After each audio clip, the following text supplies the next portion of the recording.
K T. ജലീലിന്റെ ഉറച്ച കോട്ടയായ തവനൂരിൽ UDF സ്ഥാനാർത്ഥി പി.എസ്. ജോയ് കൈവരിച്ച നേട്ടം കേരള രാഷ്ട്രീയത്തിലെ സമാനതകളില്ലാത്ത ഒരു വിജയഗാഥയാണ്. കേവലം 1% പോലും ക്രിസ്ത്യൻ വോട്ടുകളില്ലാത്ത മണ്ഡലത്തിൽ ഒരു ക്രിസ്തുമത വിശ്വാസിയെ മുസ്ലിം ഹിന്ദു വിഭാഗങ്ങൾ ചേർന്ന് നിയമസഭയിലേക്ക് അയച്ചത് കേരളം എങ്ങനെ ചിന്തിക്കുന്നു എന്നതിന്റെ നേർസാക്ഷ്യമാണ്. തവനൂരിലെ ഈ വിജയത്തിന് രാഷ്ട്രീയത്തേക്കാൾ വലിയൊരു മാനമുണ്ട്.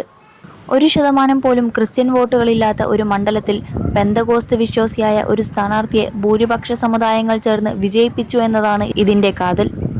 50% മുസ്ലിം ജനസംഖ്യയുള്ള മണ്ഡലത്തിൽ പി.എസ്. ജോയിയുടെ പ്രചാരണം മുന്നിൽ നിന്നും നയിച്ചത് മുസ്ലിം ലീഗ് പ്രവർത്തകരാണ്.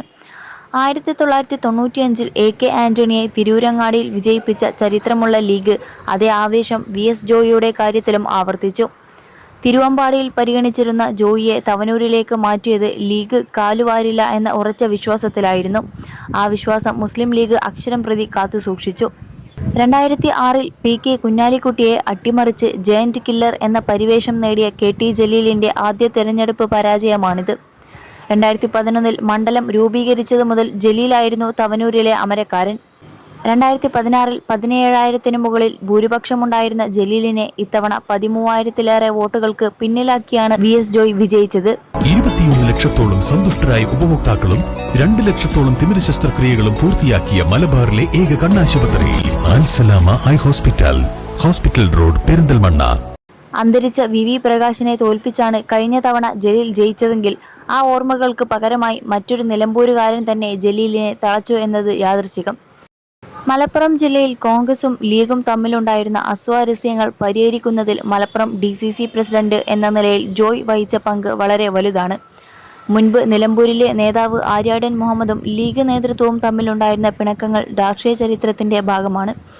എന്നാൽ ആ വേർതിരിവുകൾ മറന്ന് ഒരു കോൺഗ്രസുകാരനെ വിജയിപ്പിക്കാൻ ലീഗ് കൽബ് തുറന്നു നൽകി. പ്രവർത്തകരുമായും മുതിർന്ന നേതാക്കളുമായും ജോയ്ക്കുള്ള ഊഷ്മളമായ ബന്ധം യു.ഡി.എഫ് സംവിധാനത്തെ മികച്ച രീതിയിൽ ചലിപ്പിച്ചു.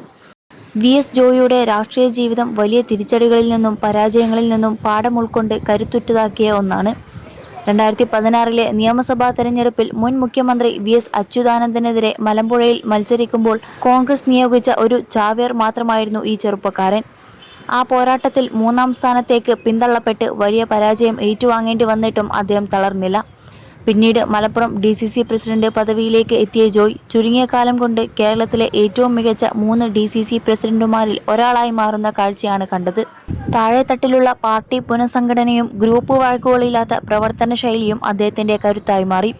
കൂടാതെ നിലമ്പൂർ ഉപതെരഞ്ഞെടുപ്പിൽ ആര്യാടൻ ഷൗക്കത്തിനെ സ്ഥാനാർത്ഥിയായി നിശ്ചയിച്ചപ്പോൾ തനിക്ക് ലഭിക്കേണ്ടിയിരുന്ന അവസരം നിഷേധിക്കപ്പെട്ടിട്ടും യാതൊരു പരാതിയോ പരിഭവമോ ഇല്ലാത്ത പാർട്ടിക്കൊപ്പം നിന്ന ജോയിയുടെ നിലപാട് പ്രവർത്തകർക്കിടയിൽ വലിയ ആവേശം സൃഷ്ടിച്ചു.